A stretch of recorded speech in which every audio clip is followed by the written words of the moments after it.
Pemirsa, mendengarkan aspirasi masyarakat merupakan tolak ukur keberhasilan pemerintah Presiden Jokowi. Untuk itu, tim Jenggala Center Bali selalu aktif turun ke masyarakat untuk menjemput aspirasi masyarakat. Kali ini tim Jenggala Center Bali belusukan ke Kabupaten Gianyar.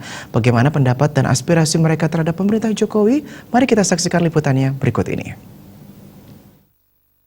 Kebijakan Presiden Jokowi di masyarakat, khususnya di Bali. Maka relawan dari Jenggala Center Bali berinisiatif turun langsung ke desa-desa untuk menjemput aspirasi yang berkembang di masyarakat. Mendengarkan aspirasi langsung dari berbagai kalangan masyarakat merupakan tolok ukur kebijakan dan keberhasilan yang dilakukan oleh Presiden Jokowi, sekaligus sebagai masukan agar kehidupan masyarakat semakin sejahtera. Salah satu yang menjadi tempat belusukan tim Jenggala Center hari ini adalah kediaman Ide Pedanda Gede Made Putra Kekeran di Desa Pering Gianyar. Beliau adalah seorang sulinggi dengan pengetahuan agama yang tinggi dan sering memberikan pencerahan kepada umat Hindu di Bali.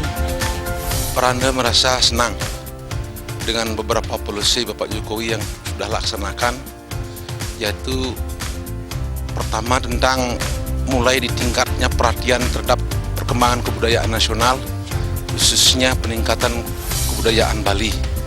Bapak Gubernur Bali sudah mengundang Peranda juga untuk memperkenalkan bahwa program-program pusat sudah direalisasikan dalam bentuk legalisasi lahirnya Undang-Undang Perlindungan Adat Bali.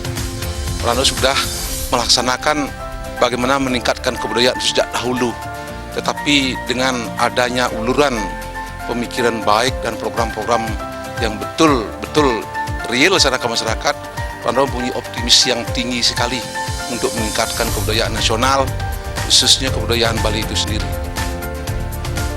Khususnya untuk sulinggi-sulinggi dari agama Hindu, meskipun sudah ada perhatian dari pemerintah, namun perlu koordinasi yang lebih bagus.